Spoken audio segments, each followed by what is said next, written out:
There's something deeply beautiful about kindness.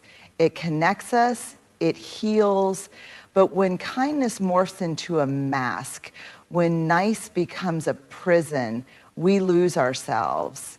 Today, I want to talk about the quiet danger of becoming too nice, because sometimes what we call being nice is actually self-abandonment in disguise. It's not about blaming ourselves, it's about getting honest. It's about recognizing when our goodness has started to cost us too much. It's about asking, at what point does being nice stop being kind and start being harmful to ourselves? This is where it often starts, with the small, quiet betrayal of your own boundaries. It's in those moments when someone asks for a favor, a task, a little more of your time, and you say, sure, while everything inside you clenches, your stomach knots, your chest tightens, your jaw hardens. That discomfort, it's your nervous system whispering, this is not okay. It's your body trying to protect you, trying to speak for you, before you silence it with another smile. But you say yes anyway, because saying no feels wrong, because you don't want to hurt their feelings, because you're afraid of what they'll think. You justify it by telling yourself, it's just easier this way. It's not a big deal. I can handle it, but it is a big deal. Because over time, those little yeses stack up like bricks, building a wall between you and your own truth. This kind of people-pleasing doesn't look dangerous on the surface. In fact, it often gets rewarded. People call you generous, reliable, selfless. But deep down, you start to feel hollow, drained, even resentful, because you keep giving from a well that's slowly drying up. You're operating on emotional overdraft. What's worse? Each time you ignore your boundaries to keep others comfortable, you're teaching your nervous system that your discomfort doesn't matter. You're telling yourself that other people's needs are more important than your own peace. And eventually your body starts sending louder signals. Burnout, anxiety, chronic fatigue, even illness. This is your inner alarm system going off, screaming for you to start honoring yourself. Saying no is not mean. It's not selfish. It's a sacred act of self-respect. It's choosing integrity over image. It's choosing wholeness over temporary harmony. And the truth is, when you finally learn to listen to your body, when you start honoring that internal no, you don't become less kind. You become more honest, more grounded, more whole. Because real kindness includes you, and your no is just as holy as your yes. You say sorry when someone bumps into you. You apologize for asking questions. You say, I am sorry, before expressing a feeling, before stating a need, before entering a room. It becomes a reflex. Sorry for talking too much. Sorry I'm late. Sorry I need a minute. Sorry, this might sound stupid. It's like you're constantly shrinking, constantly trying to soften your presence to not be too much or too needy or too real. And the heartbreaking part, you probably don't even notice how often you do it. Because somewhere along the line, you learned this was safer. You learned that if you just stayed small, agreeable, and apologetic, maybe, just maybe, you wouldn't be rejected, attacked, or misunderstood. But apologizing for existing isn't humility. It's shame masquerading as politeness. It says, I don't believe I have the right to take up space. My needs are an inconvenience. My presence is a burden. And that couldn't be further from the truth. Somewhere deep inside, you might believe that being nice and accommodating will protect you. That if you're sweet enough, selfless enough, invisible enough, people will love you. But love that requires you to erase yourself isn't love. It's performance. It's emotional imprisonment dressed in politeness. What happens when we constantly apologize for existing? We begin to forget our own worth. We start censoring our voice before it even leaves our lips. We stop asking for what we need, not because we don't need it, but because we don't believe we deserve it. And we lose our ability to advocate for ourselves, to take up emotional space, to feel like we truly belong as we are. Here's the truth. You were never meant to walk on eggshells in your own life. You were never meant to make yourself palatable to keep the peace. You were not born to apologize for being human, for being real, for needing rest, or for having emotions that sometimes spill over. You're allowed to say, thank you for waiting, instead of sorry, I'm late. You're allowed to say, I have a question, instead of sorry, this might be dumb. You're allowed to exist without justification. Your presence is not a problem to be managed. It's a gift. And you don't need to shrink to be accepted. You don't owe the world an apology for being you. You feel the tension rising in a conversation. You sense the shift in energy, the discomfort, the disagreement lingering in the air. And what do? You smile, you nod, you change the subject, you swallow your truth. Because conflict, real, messy, unpredictable conflict terrifies you this way. Not because you're weak, but because somewhere in your story, conflict got paired with rejection, abandonment, or even danger. So now you do everything you can to avoid it.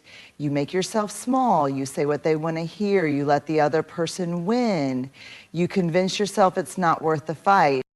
But here's what most people don't talk about. Avoiding conflict doesn't create peace.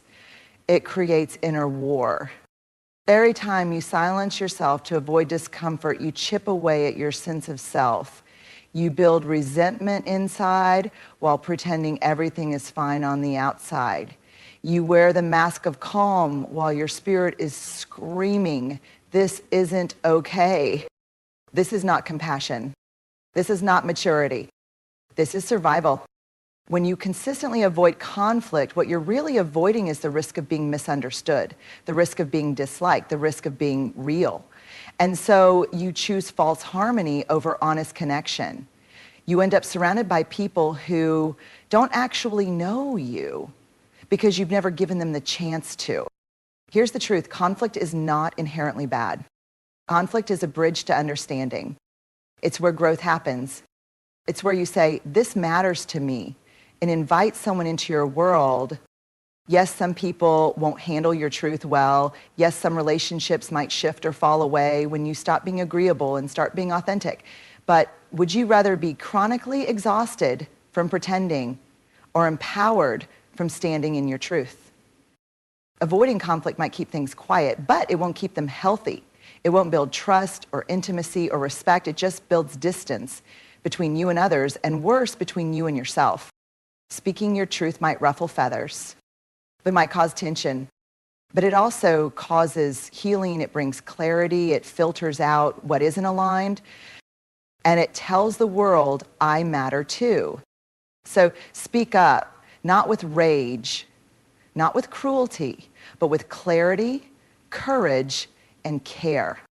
Because your voice isn't dangerous. Your truth isn't a threat. It's a lifeline to your freedom.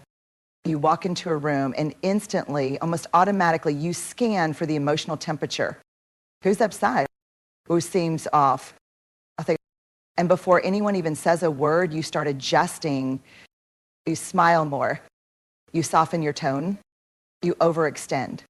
You step into the role of caretaker, peacemaker, emotional sponge. Why? because somewhere deep down, you believe it's your job to make sure everyone's okay.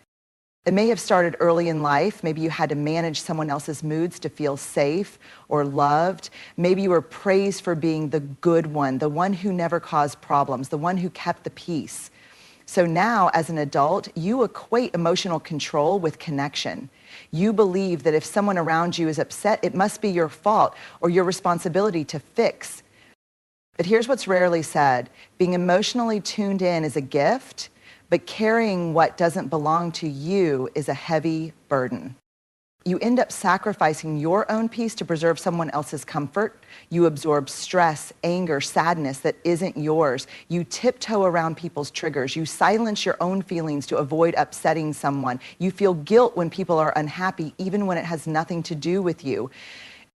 This isn't kindness. This is emotional overfunctioning, and it's exhausting. And what's more, it's unsustainable. You start losing the ability to discern, is this mine or theirs?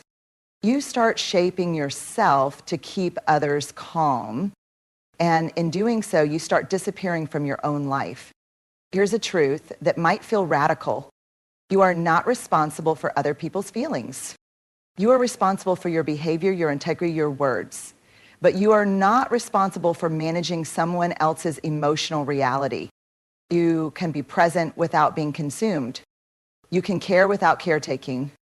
You can witness someone's pain without absorbing it into your bloodstream. Love doesn't mean overfunctioning. Empathy doesn't mean self-abandonment. And compassion doesn't mean carrying burdens that were never yours to begin with. You are allowed to say, I see that you're upset, I care, and I trust you to manage your feelings.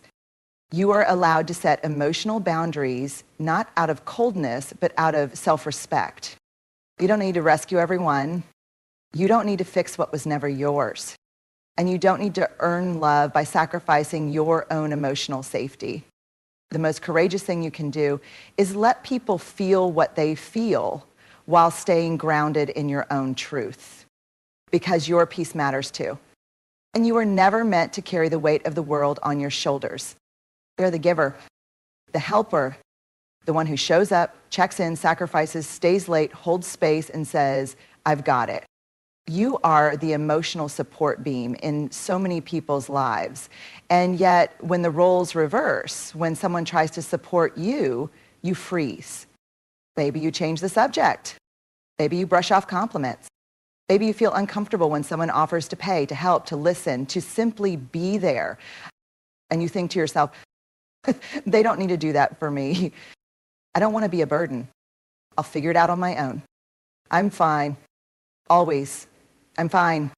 But under that reflexive independence, under that constant giving and never receiving, there's usually something deeper, a belief that your worth is tied to being needed, not needing. A belief that love is something you earn through selflessness, through labor, through performance. Somewhere along the line, you internalize the message, I'm valuable when I'm useful, but too much when I'm vulnerable. And that is heartbreaking. Because while giving is beautiful, sacred, and generous, so is receiving. So is saying, yes, thank you, I could really use that. So is allowing yourself to be cared for, seen, held, and helped. Here's the truth. When you struggle to receive, you deny others the gift of giving. You send the message that you're only worthy when you're emptying yourself out. You build relationships that are lopsided, where you become the reservoir and everyone else is the thirsty traveler. Eventually, you start to feel invisible, uncelebrated, unseen, not because others are selfish, but because you've made your own needs so small they go unnoticed. Receiving isn't weakness. Receiving is trust. It's letting love flow to you, not just through you. It's allowing yourself to be poured into, not because you're falling apart, but because you're worthy of rest, worthy of kindness, worthy of softness. You don't have to earn your right to be supported. You don't have to prove anything to be deserving of love. You don't have to carry it all alone to be respected. The strongest people in the world are not the ones who never need help. They're the ones who know when to open their hands and receive it. So the next time someone offers you care or compassion or kindness, pause, take a breath, and instead of pushing it away, Say, thank you, because you deserve to feel the fullness of love without guilt, without debt, without apology. You move through your days checking boxes, meeting expectations, showing up for others, yet somewhere inside, there's this quiet ache, this subtle question that whispers, does anyone really see me? You are present for everyone, yet you feel unseen. You are the one people call, the one they lean on, the one who never says no. And slowly, sometimes so slowly you don't even notice, it becomes your identity. You're the dependable one, the agreeable one, the easy to be around one. But in all the pleasing, the adjusting, the shrinking, you start to vanish. And here's the painful irony. The more you try to be what others want, the less they actually see you. Not because they don't care, but because you've buried your true self under layers of politeness, perfection, and silent sacrifice. You stop expressing your opinions because you don't want to rock the boat. You stop asking for what you need because you don't want to be too much. You downplay your dreams, your desires, your disappointments, because being easy feels safer than being real. But deep down, you start to feel hollow. You start to wonder if anyone even knows who you are beneath the surface. This is what happens when being too nice becomes a survival strategy. You become so good at editing yourself that even you can't find the original version anymore. You've been playing a role for so long, you forget you were meant to be the lead character in your own life, not the supporting cast in everyone else's story. And let's be honest, it's lonely. It's the kind of loneliness that doesn't come from being alone, but from not being known. Here's the truth that many don't want to face. Being liked by everyone often means being known by no one. Because if everyone likes you, chances are you've never shown them the parts that are messy, inconvenient, or contradictory. But those parts, the real, raw, complicated parts, that's where your magic lives, that's where your humanity shines, that's where connection is born. You deserve to be fully seen, not just for what you do for others, but for who you are when you're not bending, filtering, or performing. So ask yourself, what parts of me have I buried to be accepted? What truths have I silenced to keep the peace? What would it look like to be fully visible in my own story again? Being seen starts with you choosing to step out from behind the curtain and saying, this is who I am. No more masks, no more shrinking, just me. Because the world doesn't need another nice person living in the shadows. It needs you, authentic, whole, and unapologetically alive. Being kind is powerful. Being compassionate is beautiful. But being too nice at the expense of your own truth can slowly, silently destroy you. It starts small, a yes when you mean no, an apology you didn't need to give, a truth you keep swallowing, a feeling you ignore, a need you abandon.